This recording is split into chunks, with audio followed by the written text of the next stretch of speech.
बंटी, आगे से तुम लेट हो गए ना तो मैं तुम्हें क्लास में अलाउ नहीं करूंगा। तुम क्यों लेट हुए बताओ। सर, ये कभी टाइम पे आता है क्या बताइए?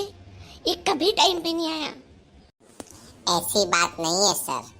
क्या हुआ कि मेरे दोस्त की बुआ जो है उनकी जो है वो डेथ हो गई।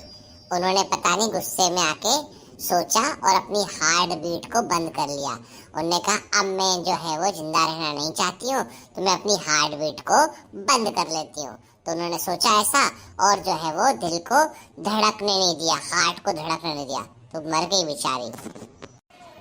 सर, ऐसा नहीं होता है। मैंने पढ़ा है, इंसान अपने हार्ट को सोचकर बंद नहीं कर सकता है। ये गलत बोल रहा है ना सर? बंटी ये बताओ, तुम इतने खतरनाक विचार कहाँ से लाते हो? तुम्हारे दिमाग में बुलबुलों के समान ये बाहर निकलते रहते हैं, या तुम सोचते हो, या तुम पता नहीं कहाँ रहते हो, तुम किन लोगों की संगत में रहते हो?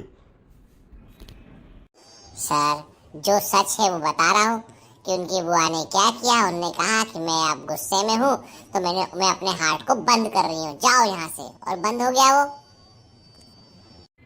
देखो बंटी, तभी बोलता हूँ बायोलॉजी पढ़ा करो, और समझ में ना आए ना तो कम से कम बायोमेंटर्स के लेक्चर देख लिया करो। तो देखो क्या होता है कि इंसान का हार्ट जो होता है वो होता है मायोजेनिक, मतलब हमारे कार्डियक मसल अपने आप से खुद से इलेक्ट्रिकल इम्पल्स को जनरेट करती है। हम उसे अपने मन से वॉलेंट्री जो है चालू या बंद नहीं कर सकते हम। सर, आपने शायद किक मूवी नहीं देखी है। आपने नवाजुद्दीन सिद्दीकी अपने हार्ट को ऐसे करता है और हार्ट को बंद कर लेता है। वो आपने देखी मूवी कि नहीं देखी सर? सर, फिल्में सही नहीं होती है, इसको समझाओ ना। फिल्में तो सब फेंका फाकी होती है। देखो, पहले तुम्हें समझना पड़ेगा कि न्यूरोजेनिक हार्ट क्या होता है और मायोजेनिक हार्ट क्या होता है। सर, मैं बताऊं? पूजा, तुम ही बता दो चलो। देखिए सर, मायोजेनिक हार्ट का मतलब होता है ऐसा हार्ट जो अपने आप से इलेक्ट्रिकल इम्पल्स को जनरेट कर लेता है। इसके लिए हमारे हार्ट में स्पेशल टाइप की कार्डियक मसल होती है जो नोडल टिश्यू को बनाती है। इन नोडल टिश्यू को बोलते हैं हम SA नोड कहते हैं, AB नोड कहते हैं, और यही इलेक्ट्रिकल इम्पल्स को जनरेट करते हैं। इसमें से मेन होता है SA नोड, और वो अपनी इलेक्ट्रिकल इम्पल्स को जनरेट करेगा, AB नोड को देगा, और AB नोड फिर जो है बंडल ऑफ हिस के थ्रू आगे भेजेगा। तो ये पूरा एक सिस्टम होता है पूरा। ये bundle of his, left bundle branch, right bundle branch, और पुरकिंजे फाइबर। मैं सही कह रही हूँ ना सर? हाँ, और कुछ लोअर ऑर्गेनिज्म जो होते हैं उनमें न्यूरोजेनिक हार्ट भी होता है। याद रखो, न्यूरोजेनिक हार्ट जो है नर्व के थ्रू इंड्यूस होता है और फिर वो काम करता है। हम में हार्ट न्यूरोजेनिक नहीं होता है। अच्छा पूजा, ये बताओ, न्यूरोजेनिक हार्ट हम में नहीं होता है, हम में मायोजेनिक हार्ट होता है, तो इसका एडवांटेज हमको क्या है?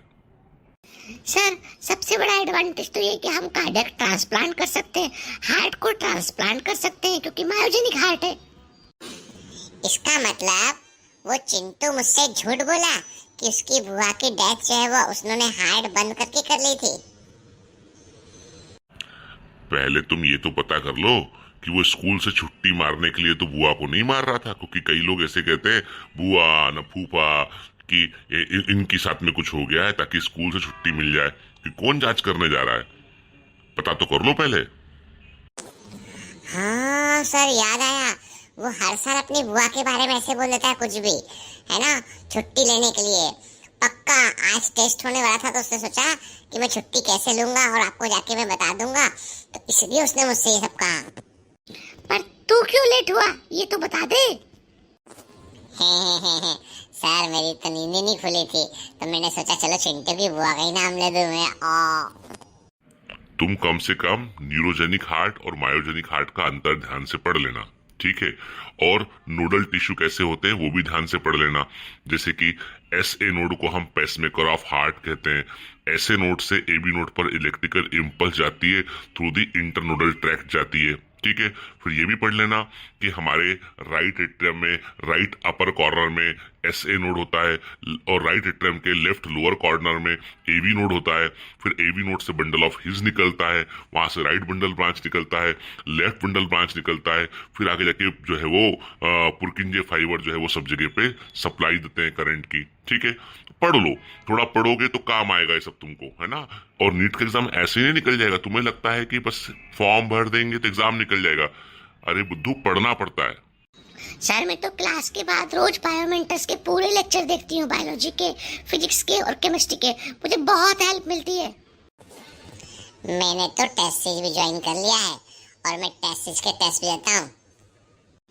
बगैर पढ़े हुए टेस्ट देने का कोई फायदा नहीं है। पढ़ोगे फिर टेस्ट दोगे तो कुछ फायदा होगा।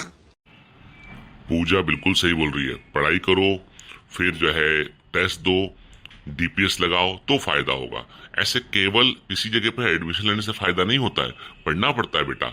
मेहनत करोगे तो सब कुछ होगा। चलो अब पढ़ाई पे फोकस करते हैं।